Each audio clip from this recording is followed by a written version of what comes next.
Many of us have some niche hobby that we do or niche community that we're a part of. It can feel really cool to be part of something that most people don't know about. In my case, that's playing the Ocarina. Are these small hobby groups like the Ocarina community better off niche? Let's discuss. Let's start by discussing the pros and cons of the niche community and hobby experience. I'll be using the Ocarina community as an example for all things in this area. On one hand, as much as I love the Ocarina community and the Ocarina as an instrument, it can be really lonely knowing that this is primarily a hobby that I only do by myself. Outside of other community members online and occasional events like conventions, I quite literally cannot play the Ocarina socially. And that's because so few people play the instrument. I would wager that within a 100-mile radius of my house, there's maybe at most 20 relatively serious Ocarina players. So it can be really lonely and somewhat isolating to know that I cannot really discuss the Ocarina, this hobby that means so much to me,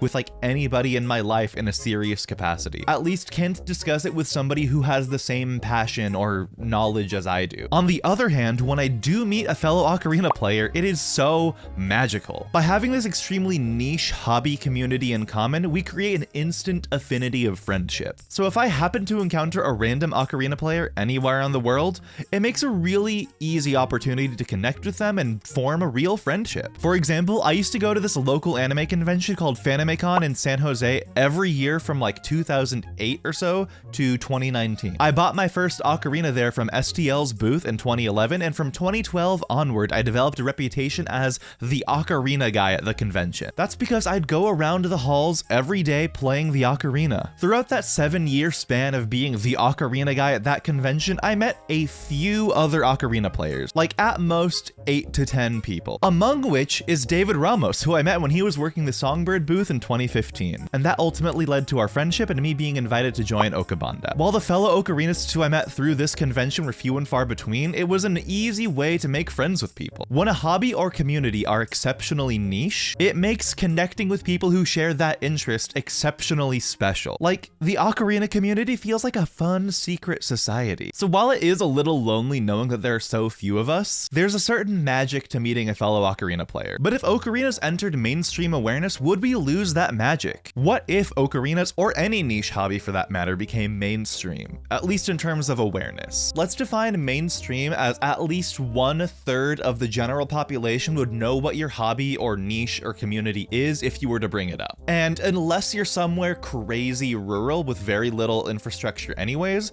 there's some infrastructure for your hobby, like local classes or like a hobby group. Think like ukulele classes, ceramic workshops, painting studios, running groups, local choirs and orchestras, stuff like that. Just about everybody knows what these hobbies and interests are, and there are enough people in any local community above a certain size for there to be these types of local infrastructure like classes and stuff. So how would the Ocarina community change if it had that level of mainstream awareness and infrastructure? The first and nicest thing would be that if I mentioned that I play the Ocarina, people wouldn't be like, what's an ocarina? I've never heard of that instrument. That would be really nice to not have to explain what an ocarina is to everyone who I tell that I play the ocarina. Second, it would be a bit less lonely playing the ocarina if I know that there's so many other people playing the ocarina in general. Anybody who's interested in learning the ocarina could go somewhere local to learn and meet people in their area to play with, making face-to-face real-life friends over it. And note that I'm not discounting the power of online communities and online friendship. But even with online friends and communities, the best moments are when you meet with them face to face. So if most cities did have like a local ocarina community, there could be things like local ocarina classes, ocarina septets, maybe even ocarina making workshops. That would be really, really cool. But if a hobby becomes more mainstream and well known, it's easier to get lost within that community. Like, there are communities of runners and running groups and stuff like that, but running as a sport does not have like an overarching running community. There are many people who play like the trumpet or the piano, but there's no trumpet or piano community. Sure, when things are more common, it's a lot easier to find other people who have these common interests and develop friendships with them. But if a hobby is too big, you might lose that instant connection simply from knowing that somebody else participates. Like, if everybody learned ocarina in elementary school as an intro to music, just playing the ocarina might not be enough for two people to spark a friendship if everybody has that knowledge. That said, in the case of like running, if I tell someone, hey, I enjoy running and they enjoy running too,